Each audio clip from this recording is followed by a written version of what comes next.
안녕하세요. 소마테라피 박지영입니다. 오늘은 인간을 이해하는 관점의 차이, 단순계와 복잡계에 관련된 이야기를 좀 해볼까 합니다. 제가 인간을 이해하는 관점, 그리고 이 건강, 운동, 이런 것들을 보는 시각이 이 현재의 주류학하고 매우 다르다는 걸 좀 아시죠? 그게 이제 혼자서 튀려고 일부러 그러는 게 아니라요. 학문적인 근거가 있다는 이야기를 조금 해볼까 하거든요. 음, 보통 이 주류학, 많은 사람들이 그러하다라고 하는 것이 진실이 아닌 경우는 정말 많은 분야에 존재하고 있습니다. 그래서 이 제가 이 바라보는 이런 시각들, 생각하는 시각들이 비주류이기는 하지만 어떤 근거를 가지고 있는가에 대한 이야기를 조금 계속 지속적으로 알려야 되겠다는 이런 의무감이 조금 생겼어요. 그래서 오늘부터 이런 것에 관련된 영상들을 좀 정리해서 올려볼 계획입니다. 그 첫 번째가 단순계와 복잡계에 대한 이야기인데요. 이게 무슨 얘기냐면요. 시스템의 구조와 그 시스템이 동작되는 원리에 대해서 설명하는 중요한 개념 중에 하나예요. 일단 단순계가 뭐냐면요. 이 시스템 구성이 굉장히 단순해요. 이 구성 요소들도 몇 가지 안 되면서 단순한 시스템을 가지고 있어요. 그래서 이 구성 요소들 간의 상호작용이 비교적 단순합니다. 그러다 보니까 주어진 조건에서 그 결과가 굉장히 명확하게 예측이 돼요. 대표적인 예가 기계나 수학 공식 같은 것들이 있습니다. 반면에 복잡계는요, 복잡계의 이 대표적인 예가 인간의 뇌 프로세스, 신경계 프로세스고요. 그리고 뭐 날씨, 이런 것들이 대표적으로 복잡계의 예인데, 복잡계의 특징이 일단 구성 요소들이 매우 많고 복잡해요. 그래서 그것을 다 알기가 매우 복잡하고 힘들어요. 그렇기 때문에 그것들의 상호작용도 이해하는 게 거의 불가능한 그런 개념을 가지고 있어요. 그리고 복잡계의 가장 특징이 뭐냐면요. 자기들 내부에서 스스로의 규칙을 가지고 자기들끼리 자기 조직화하는 성격을 가지고 있어요. 거기에다가 외부에서 들어오는 조건까지 합쳐지게 되면 정말로 복잡한 이 동작 기전이 생겨나는 거예요. 그래서 이 내부에서의 자기 조직화하는 규칙들도 외부 변수라든지 이런 것들에 의해서 굉장히 다변화하는 특징을 가지고 있어요. 그렇기 때문에 복잡계의 결과를 예측한다는 건 불가능해요. 할 수 없는 존재 상태인 거예요. 인간이 이 복잡계입니다. 그런데 오늘날의 주류학에서 인간의 건강과 운동 이런 것들이 이 정의 내려지고 뭐 이렇게 전파되고 있는 시각들이 거의 대부분 단순계적인 시각으로부터 시작되어 가지고 연구되어진 결과이거든요. 그렇기 때문에 복잡계인 인간에다가 적용을 시키면 어느 정도는 맞는 것처럼 보이는 이런 경향이 있긴 하지만 결론적으로 어, 완벽하게 들어맞지가 않기 때문에 불협화음이 생겨요. 그래서 우리가 운동을 그렇게 열심히 하고 그리고 나에게 도움이 될 거라고 생각되는 바른 자세와 바른 움직임에 대해서 신경을 쓰면서 매일 노력을 하고 있음에도 불구하고 끊임없이 고통받고 있잖아요. 그 이유가 이 복잡계를 단순계적으로 접근하려고 하는 이런 접근 방식 때문이라고 저는 생각을 하거든요. 왜 이런 결과들이 일어났는가라는 생각을 해봤어요. 일단 이 인간의 구조와 기능에 대해서 이 연구했었던 해부학과 생리학 같은 학문 자체가요. 이미 다 알 수 없는 존재를 이 연구해가지고 학문화 시킨 이 자료거든요. 근데 그 학문화 시키는 과정에서도 어, 사람들에게 많이 전파를 시켜야 하기 때문에 거기서도 단순화를 시켰어요.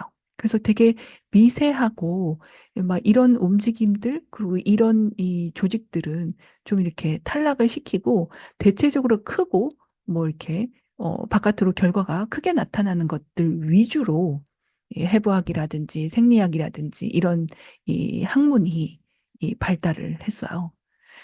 그래서 이렇게 이 어떤 복잡한 자료를 단순화시키는 학문의 이점이 뭐냐면 전파가 빠릅니다. 사람들이 이해를 빨리 하니까 전파를 빨리 할 수 있어요.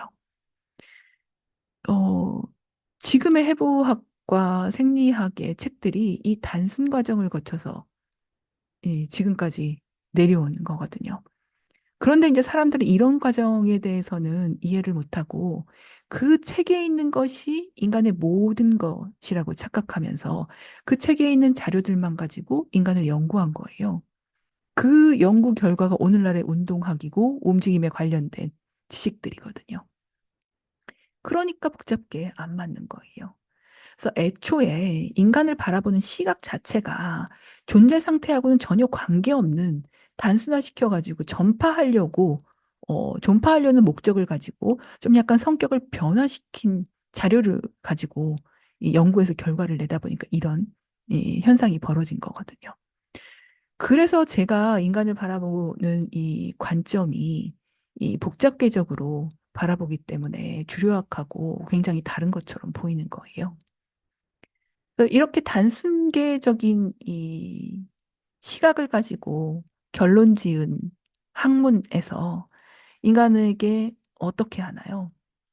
어떤 의도를 넣으면 어떤 좋은 결과가 나올 거야. 기계적인 이런 결과가 나올 거야. 라는 결론이거든요. 이것의 대표적인 게 코어 근육, 복부에다가 힘을 넣고 다니면 코어가 단단해서 내가 건강할 거다. 라고 해서 항상 복부에 힘 넣고 다니라고 하거나 아니면 앉을 때 어떤 자세가 도움이 되는 자세이니까 꼭 그렇게 하려고 노력을 해줘야 한다거나 우리가 움직임이라든지 일상에서 이렇게 움직이면 도움이 될 거야. 이렇게 하는 자세가 나한테 도움이 되겠지라고 의도놓는 모든 것들이 단순계적인 관점에서 나온 결론입니다. 그렇기 때문에 그거 하면 아픈 거예요. 그래서 정말 이 많은 분들이 통증을 겪으면서도 자기가 하고 있는 그것들 때문에 자기가 아프다는 걸 몰라요. 심지어 그거라도 하고 있으니까 이 정도의 통증으로 관리하고 산다라고 생각들을 하시는데 그거 안 하면 안 아파요. 저한테 몸에 통증을 가지고 있어서 개인 레슨 오시는 분들을 거의 99.9%가 이 이미지 때문에 아파요. 그래서 이거 찾아가지고 제거해 주잖아요. 그럼 그분들이 공통적으로 그런 말씀하십니다. 그럼 도대체 이걸 왜 하라고 시키는 걸까요? 내가 여태까지 그 얘기 듣고 이거 해가지고 아팠다는 건데 이걸 왜 하라고 시키는 걸까요? 아, 그러게요. 저도 답답합니다. 그래서 이제는 우리가 이런 상태를 이해하고 복잡계적인 이 인간의 존재 상태를 받아들여서 정의 내리려고 하지 말고 의도 넣어서 좋은 결과가 나올 거라는 생각 하지 않아야 될 때라고 생각합니다. 그래서 인간은 스스로 자기조직화하고 스스로 균형을 잡고 중심을 잡으려고 하는 기능이 이미 있고 그리고 여러 가지 변수에 의해서 내부에서 자기조직화 해가지고 그 기능을 계속해서 쓰려고 하는 기능이 있기 때문에 의도만 넣지 않고 신경계에다 맡겨 놓으면 모든 게 자연스럽게 해결이 됩니다. 그래서 이제 이걸 한꺼번에 바꾼다는 게 그렇게 쉽지 않다는 걸 저도 많은 분들을 레슨하면서 알게 됐어요. 찾는 것부터 힘들어요. 왜냐하면 자기가 뭘 의도놓고 살았는지 너무 오래 하고 살아서 잘 몰라요. 네, 그렇게 잘 모르고 있는 것들을 같이 찾아드리고요. 그리고 또 찾았는데도 안 하면 안 아프다는 것도 경험했는데도 불구하고 너무 습관화되어서 자기도 모르게 신경 안 쓸 때는 막 이렇게 하고 있고 이렇게 돼요.